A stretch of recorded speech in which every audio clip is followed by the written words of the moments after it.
То вързано ли към някакъв ваш акаунт? Тук. Окей, добре, ще вземем. Няма къща.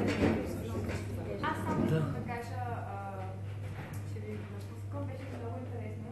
Желая ви успех. С тази игра, която бяхте измислили, как мога да предоставя своето видео? Не може, ако не останеш до края. Не знам как си го представяш това. Или може ми го дадеш на мен, аз ще те представлявам. А, така е? Добре.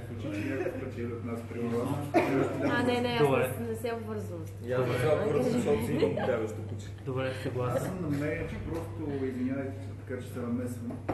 Първо, че в повечето случаи кучетата се крадат. И първото нещо, което прави крадец, е да разгледа на книжката какво има, всъщност дали има някакви координати, дали има. В момента, в който това нещо се махне, всичко умира. Ако се изгуби. Много рядко се губи куче. Абе, не знам колко рядко се губи куче. Не, съгласен. Тук въобще не отварям тема за миналото ми куче, което беше кокер шпанял. Как си иска? Ами просто тръгва в някаква посока. Не, моето кокера ми и Лайла тук като угадаш, кокера ми беше мъжки и беше супер, да не кажа сексуален маняк, но минимум ухажор. Значи в момента, в който някакси те са много свързани кучета с стопаните. Като види, че само съм се заплеснал, секундичка да се заплесна и просто даже съм го улавил как цъка. И си изчезва. Той бяга. Не се ли връща? Като отиде тук до такова манастирски ливади, обиколи там бързгоните и се връща след 3-4 дена. Липса на възпитание според мен. Не, има породи. Има породи, Значи човек мора да се отдели от мен, ти разбираш ли? Добре, аз бях дете, тръгва. аз бях дете. Вярно, трябва да отида да го взема. Обаче никога няма да избяга някъде да тръгне да... Чакай, немската овчарка малко по-различно порода куче. Това взема отношение конкретно по въпроса. Да, и аз съм с немска овчарка и честно казвам и на мен не се е губила. Тя вече... Само кажа, че Ротвайлер също е овчарка. Добре, да кажем за ловните, мога по-скоро към ловните. Тя смята, че не се е отдалечила от мен, когато тя ме кинорише, което са 8 км. Става дума, аз я виждам на отсрещен връх в планината и викам, Римче, идва и тя хупва към мен. 15 минути. Тя тича, през цялото време тича. За нея това е нормален радиус да се тича около мен. Вие сте заедно, ама ти не знаеш. Ако е откраднато случило, да не се случи. Да, Ти казва някаква А за статистика, Джак че Ръселите не я говорим. 50% от кучетата бягат. 62%. Кои данни? Няма анализ на породите точно. Това го четох в един анализ, който касаеше Европа. Така че каква част, коя порода повече бяга, аз не знам, че ловните породи наистина са много по-свободолюбиви. Те се разсеват. Да. И като фанат сте, просто не мога да ги фанеш края. Като цяло идеята е следната. Си изтегли приложението клиента, регистрира се и си вижда списък с устройства, които са вързани към неговия списък. Ами в случая са устройствата, защото ние имаме предишни продукти и имаме още няколко, които ни предстоят, така че всичко ще бъде в един ап. За колата, да, за колата и за байка. Да. За велосипеда вече говорим против кражба и за колата говорим. Това мен много ме заинтригува и велосипедите ми много бягат. Единственото нещо откраднато от двете И на мен ми бягат, е на ванката велосипеда, който въпреки че аз построих паркинг, той реши да не го ползва. Аз го ползвам. Ема трябва да го вържеш колелото. Това е... Може ли само да въпросчи? Понеже сами гледа на прима наистина. Защо да го направите с такива старчески домове или домове за изоставени деца, примерно да се обвържете с някакъв контракт и да предложите това смисъл на персонала там и това да дава на децата или по Да някакъв начин. проследяваш деца нелегално, ако не си им родили. Да, или за възрастни хора, да, защото... Децата и възрастни хора са много Възрастни интересен хора. аспект. Да, работим на това нещо, обаче имаме проблеми там с това да определим как точно да сложим устройството. Това е Да. как граждански. Аз иначе съм намирал тук на... Защото... По-скоро под формата на някаква играчка книга, да. И какво значи играш с децата са на сцена? Да, и да я хвърлят. Да. Значи, такова нещо, което... И някакви часовници или нещо. Не, говорим и за по-малки деца и за възрастни хора. Майката на деца е часовник. Той има телефон, който може да си го набере майка си. Да. Два номера май намира. Има локализация в майка, в който излезе от някаква реална и то си играе. Да. Тя получава нотификация,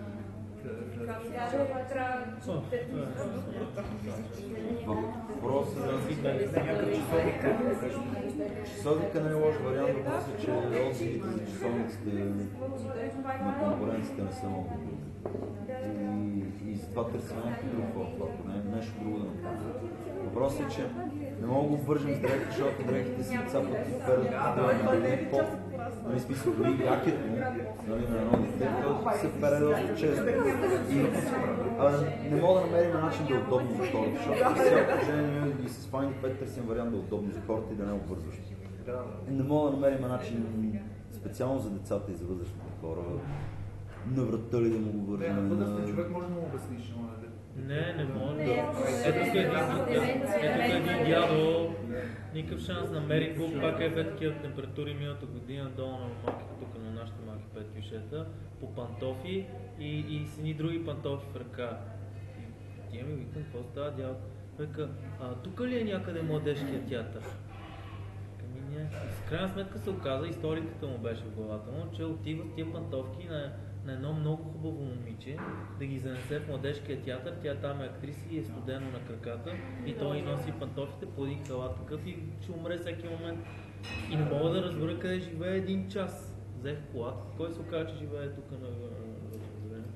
И отидах в тях, такова звъннах, намерих едва на кой да звънна. Той ли си каза ли? Някакъв, просто в свободното си време се занимавам с продажби и мога да разпитвам хората на подсъзнателно. Това обаче според мен е много трудна ниша. Да, смисъл, задавах му някакви такива контекстуални въпроси и той също ме закара до тях. И след това пак не мога да разбера как да звънна на кой да звънна. И намерих някакво такова звънах на дъщеря.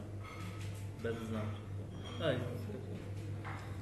С възрастните хора е сериозен проблем, с малките деца също. Сега тук един малко по-абстрактен въпрос. Това с батерията е въпрос на време да се станат по-малки и по-малки и по-малки. Ще продължават. В смисъл, в един момент ще се чипосаме ли всички? Това е въпрос. Аз да. Дали се чипосаме? Има идеи за Connected Brain, да. Има съвсем сериозно идеи за Connected Brain.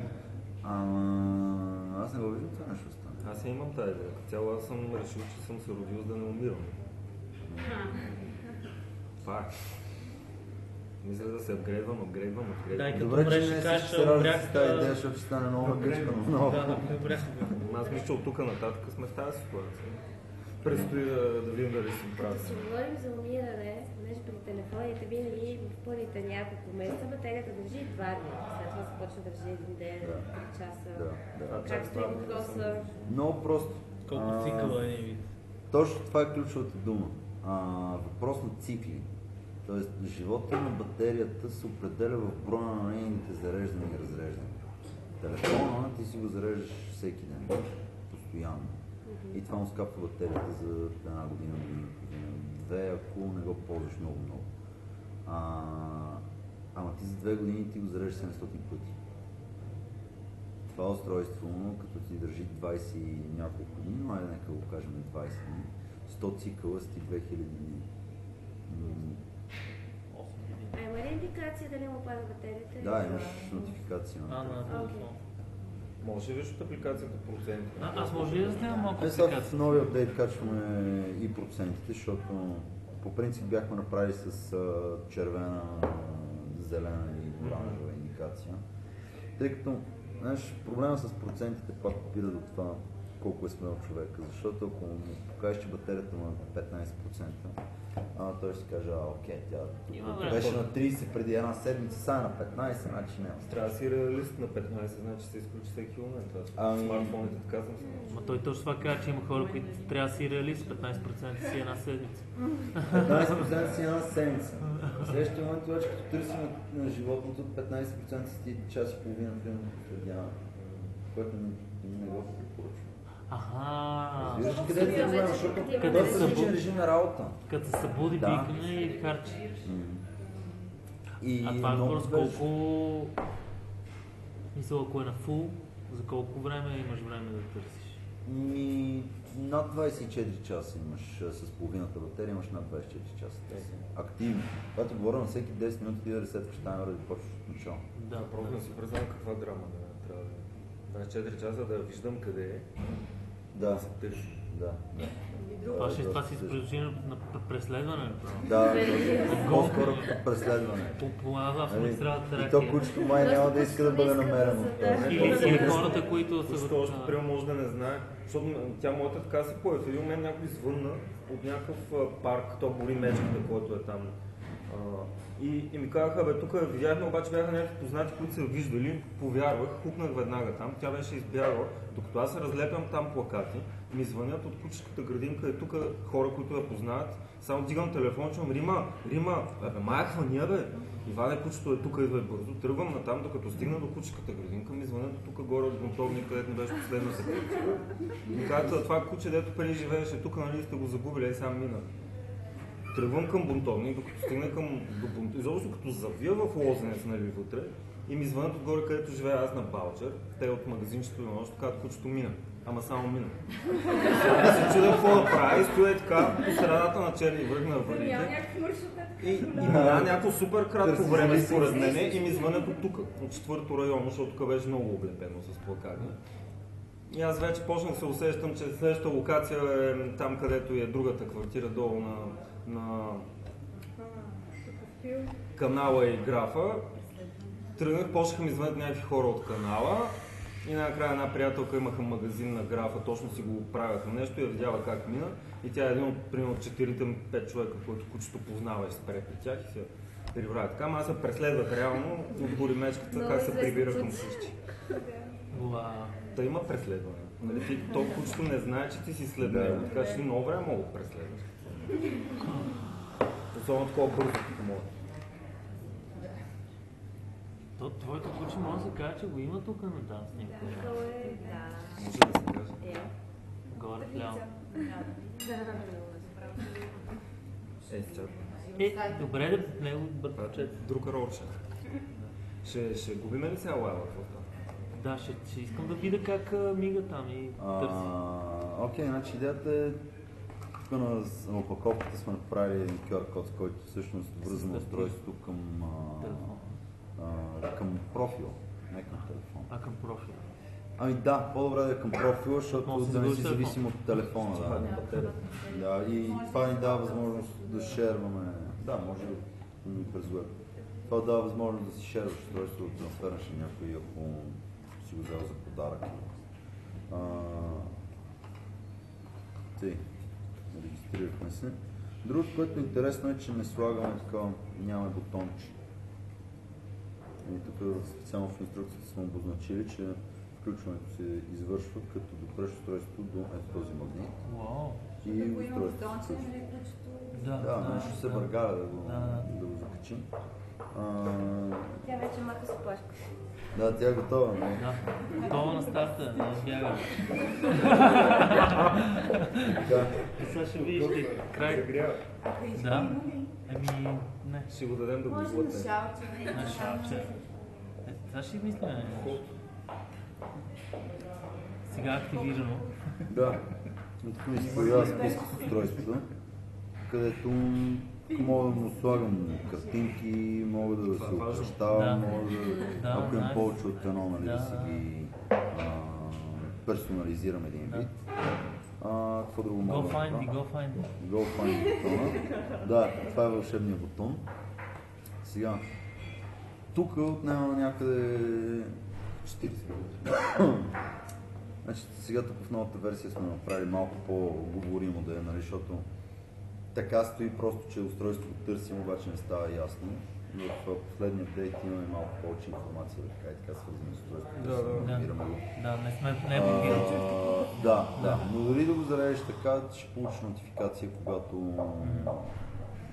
когато излезе А с всички локация. операционни системи ли? Ами с iOS и Android останалото сме го решили през веб приложение. Всички. Така че стават всички.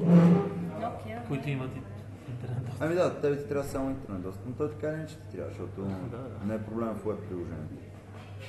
Проблем е в свързаността с устройството. Това го усещам като доста напрегнат. Да, и аз съм напрегнат. Да, тук наистина слагаме някакви надписи, които да дават повече информация, защото така е малко гадничко.